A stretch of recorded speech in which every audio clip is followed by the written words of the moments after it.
આગળ વાત કરીએ દ્વારકામાં ખંભાળિયામાં યુરિયા ખાતરની અછત સર્જાઈ છે। શિયાળુ પાકમાં જરૂરી યુરિયા ખાતરની માંગમાં વધારો નોંધાયો છે।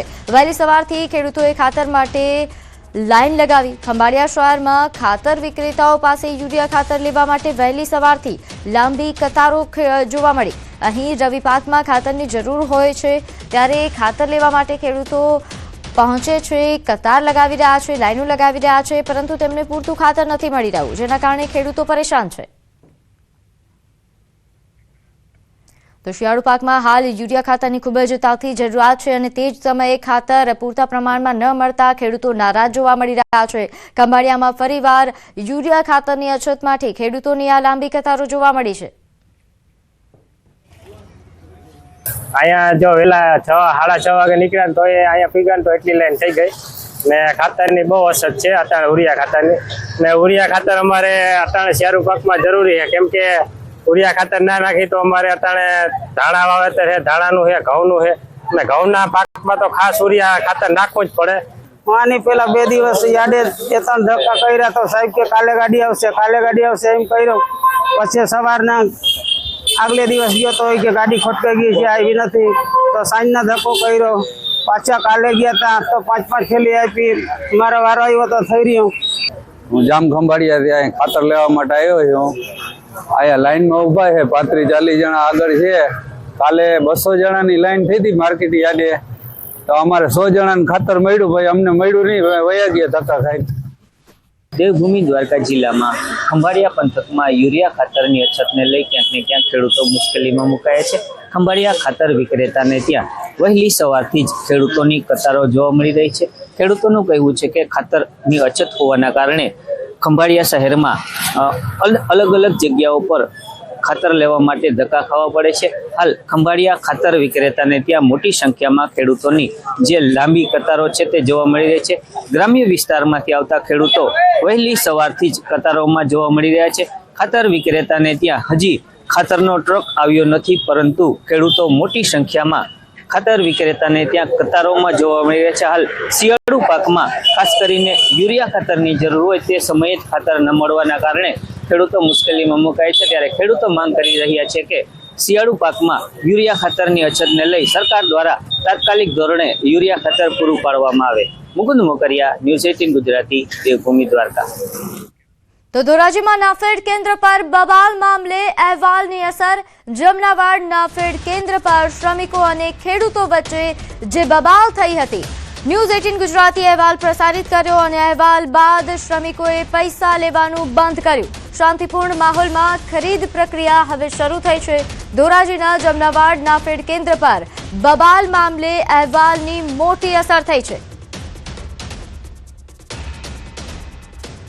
નોંધ્ય છે કે નાફેડ કેન્દ્ર પર શ્રમિકો અને ખેડૂતો વચ્ચે જે પૈસાને લઈને બબાલ થઈ હતી તેને લઈને ન્યૂઝ 18 ગુજરાતી પર અહેવાલ પ્રસારિત કરવામાં આવ્યો અને અહેવાલ પ્રસારિત થતાં જ તેની ઇમ્પેક્ટ જોવા મળી।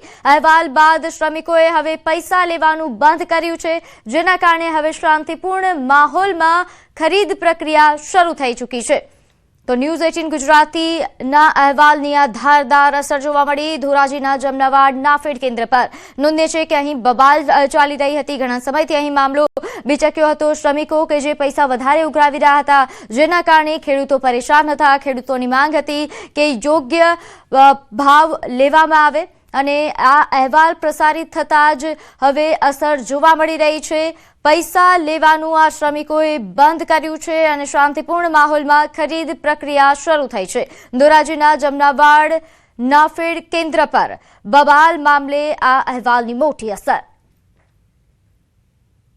જમનાવાડમાં નાફેડની ખરીદીનો પ્રક્રિયા શરૂ હતી, અચાનક પ્રક્રિયા બંધ કરવામાં આવી હતી। મજૂરો અને લેબરો દ્વારા હાથની મારામારી થવામાં આવી હતી। બીજી તરફ પથ્થરમારો કરવામાં આવ્યો હતો, તેને લઈને ખેડૂતોના હવે આક્ષેપ હતા કે ખેડૂતો પાસે પૈસા માંગવામાં આવે છે।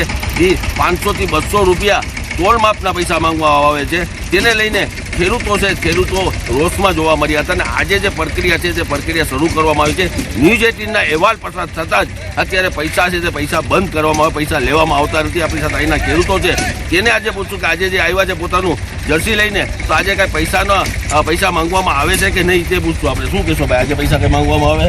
આજે પૈસા માંગવા, મારું નામ ઢાકેરામ મગનભાઈ છે, બરોબર। મોટી પરબડીથી આવું છું. શું લઈને આવ્યો? સોયાબીન. સોયાબીન આજે કઈ પૈસા માંગે કોઈ તમારી રીતના પૈસા માગતા નથી અને આની પહેલાં હું લઈને આવ્યો હતો 4 દિવસ પહેલાં તો એ કંઈ પૈસા મારી પાસે માંગ્યા નથી. પણ મારા ટ્રેક્ટરમાં જે બાચકા મારે ઉતારવા ન હોય, મને આડસ થતી હોય, એના મજૂરી દેવી પડે 200 રૂપિયા 150 રૂપિયા એ જ લે. એ તો એના હકના લે છે અને એની મહેનતના લે. શું કહેશો તમારી પાસે આજે તમે લઈને આજે આવ્યા છો? કોઈ જાતની કોઈ ક્યાંય મજૂરી લેતા નથી. પછી તો આપણી પાસે માણા ન હોય ને આપણે બીજા પાસે કરાવવું હોય તો પછી 50, 100, 200, 500 રૂપિયા લઈએ કોઈ. બરોબર. આજની તારીખમાં કાલે જે પથ્થરબાજી થઈ હતી, હાથ છૂટાહાથની મારામારી થઈ હતી, પોલીસ આવી ગઈ હતી. કાલે મગજમારી થી એનું કારણ શું હોય કે ભાઈ માણસોને નબળું હબળું આમ તેમ હોય ને કોઈ એવા તોલિયા હોય બિચારા બાયના માણસો ના પાડે તો એના હિસાબે મગજમારી થઈ. આજે કઈ તમારી પાસે કોઈ જાતની મગજમારી નથી. તમારી પાસે કઈ પૈસા માંગે? આજે રેગ્યુલર બધું હાલે છે.